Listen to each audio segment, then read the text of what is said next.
class, we have discussed about the actual meaning of nation, actual meaning of nationalism, and what was the condition of Europe during the 18th century that we have discussed in the last class, right? So as I have said, if you remember that the first clear expression of nationalism in Europe can be seen during the French Revolution. The French Revolution, which you have studied last year in class 9, the first chapter of class 9, it was the French Revolution, right? So the first clear expression of nationalism came from French Revolution. French Revolution happened in 1789. So from this period, the people of Europe, especially the French people, they started understanding about the meaning of nationalism. What is the actual meaning of nationalism?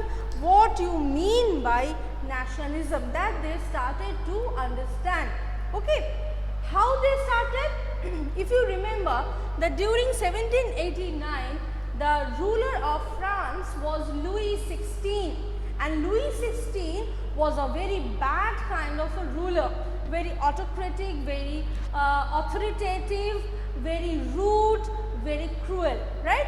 And the people of France, the French people, they did not like it because Louis XVI created three-section society, the first estate, the second estate and the third estate, and he also made many rules and regulations for these three estates. And the common people, the third estate people, they were the most deprived and they suffered a lot in the country, right? So during 1789, there were several other reasons why they started the revolution. I hope all of you remember the French Revolution took place. And in the French Revolution, what we can see that in the French Revolution, the common people, they rose against Louis XVI. They removed Louis XVI, they executed Louis XVI and created their own country, own government with a nation, with a flag, with constitution, with their own rules and regulation, right? So, French people, they showed for the first time in whole Europe that how a nation can be built, how you should feel proud, how you should feel happy for your own nation, right? So this is how the French Revolution introduced the nationalism in Europe. What they did to make different measures and practices to create a sense of collective identity. What is this collective identity? Like when Virat Kohli leads Indian cricket team, we don't say that he is a man from Delhi, so we will not cheer for him. When Mahendra Singh Dhoni hold the cup of World Cup Cricket Championship in his hands, we didn't thought that he is a man from Jharkhand, so he did not belong to us, so we will not cheer for him. No. We say that Virat Kohli, Mahendra Singh Dhoni, Sachin Tendulkar or any other player or person or anyone who represents our country are our man. So this is our collective identity. When I go outside of this country, when people ask me from where you belong, I say India. That is my country. That is my nation. I don't say West Bengal, Bardhaman, something.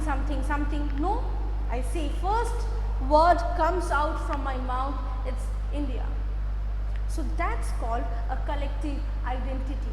And now this collective identity, you are studying it, you are understanding it, but the common people who is a laborer, who is a worker, who is a peasant, they can't understand it. they have never gone to school, they have not read these books, these philosophies, and you know that in the French Revolution in 1789, the philosophers, they played a very important role, right?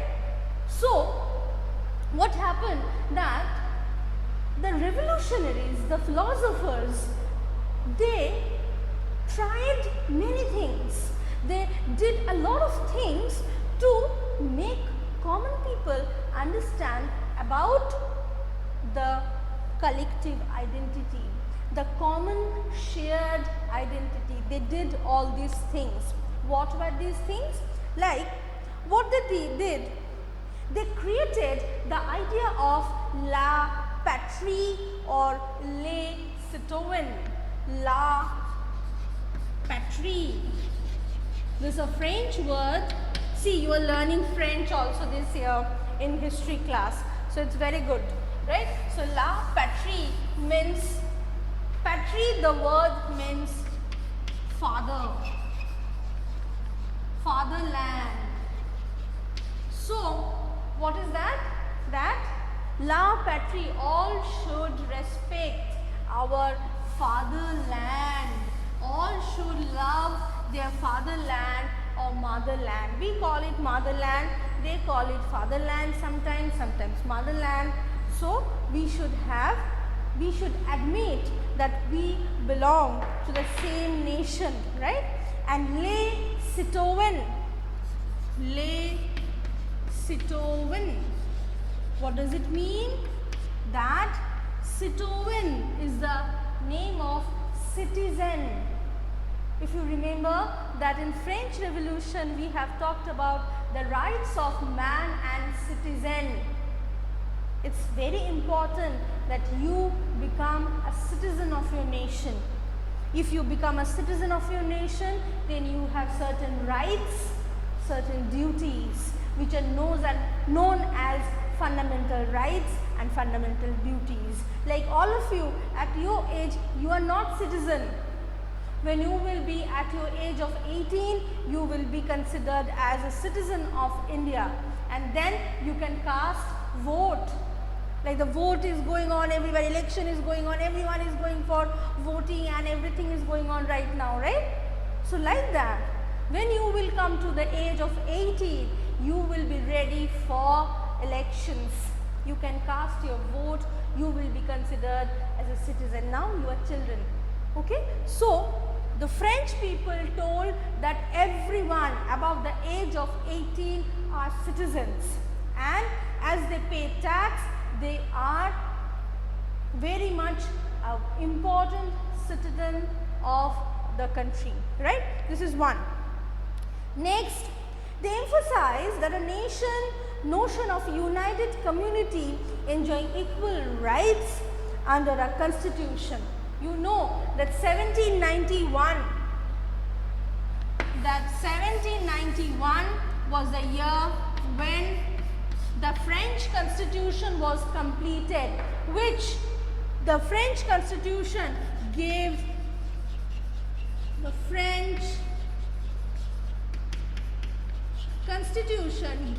the rights and duties to the French people. They gave all the rights they demanded, right? Okay, so this is number 2. Number 3, that a new French flag was designed, the tricolor. The tricolor was designed, that was blue, red and white. Like we also have a tricolor, that is a saffron, white and green. So they had a tricolor which was blue, red and white, which symbolized French nation, liberty of French nation. Like I always say that in India, from Kashmir to Kanyakumari, from Gujarat to Arunachal Pradesh, we all salute to that tricolor. Maybe in the whole year, 2 days are specific for saluting that tricolor, but we do it. We always feel proud to stand in front of that. In the parade, in war, in sports, when someone carries the tricolor, the saffron, white and green, it becomes a pride moment for him or her, that I am carrying the national flag.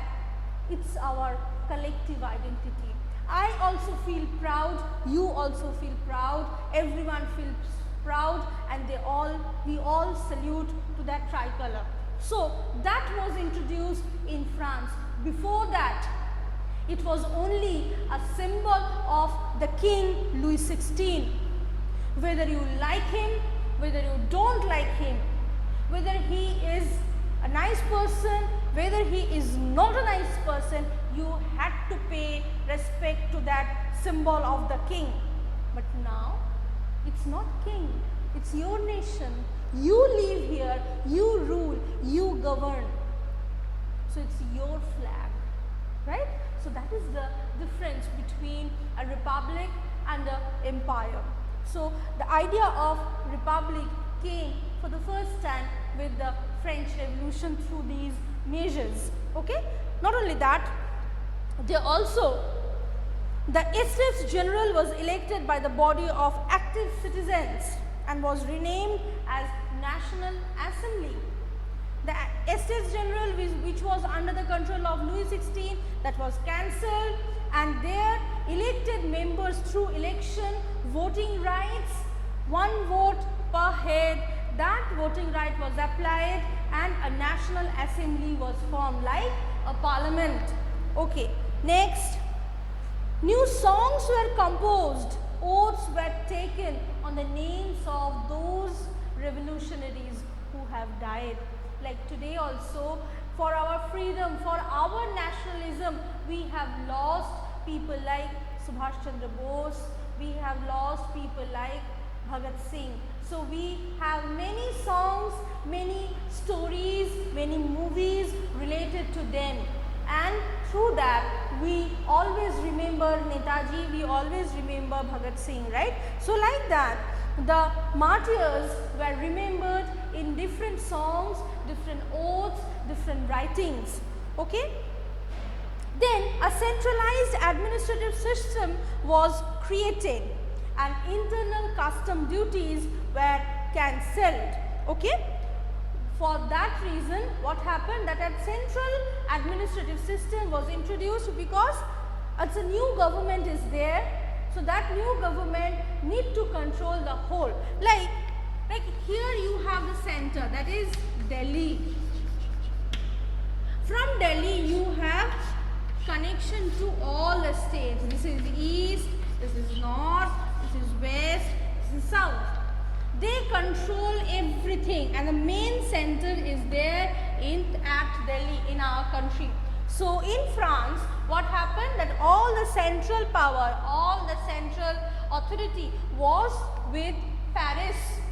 Paris became the capital, and in Paris an administrative system was created which was strongly centralized. That means from center it was controlled, and from Paris they control east, west, north and south France. And they also removed all the customs barrier internal. What is the internal customs barrier? Like, it was a system in France that if you want to sell something from one state to another state in France, you have to pay a tax. And if this goes on, then the product price would be very higher. Like, example, if you want to sell Kashmiri carpets here, you bring the Kashmiri carpets here from Kashmir to Bardhaman. So you cross Kashmir, Himachal, Uttaranchal, UP, Bihar, Jharkhand, 6 states. And if a product which is 60 rupees at Kashmir, after paying tax in all these 6 states, when it reached to Bardhaman, it becomes 6,000. So nobody in Bardhaman is able to buy the product at 6,000. So if the internal barrier is not there, then you bring one carpet at 60 rupees from Kashmir to Bardhaman at the same rate. You just add the transport cost and make it 80 rupees. So people will be very easily buying it. So the trade will be very easy flowing, easy going, right? So for that reason, the internal custom duties, the internal custom plans were cancelled. So in this way, the total scenario, the total nationalistic feeling was introduced in France, and with this the whole Europe, they were watching and they were seeing that, okay, see what France is doing, what the French people is doing. If they can do, why can't we? If they are doing this type of changes, why can't we? So during the 18th century, not only France but other countries like Germany, Italy, Austria and others, they all felt the nationalistic feeling with them. And as they felt the nationalistic feeling, they started to unify themselves, they started to create their collective identification, and they started to follow France. So France and French Revolution was always an idol, always an example to the European nationalism. Clear? Any questions regarding it? Otherwise, I'll end the class today.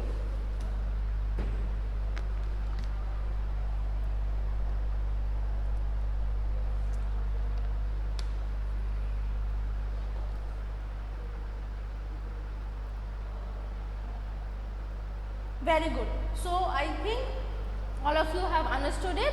Next day we will talk about the next topic. Okay? Goodbye.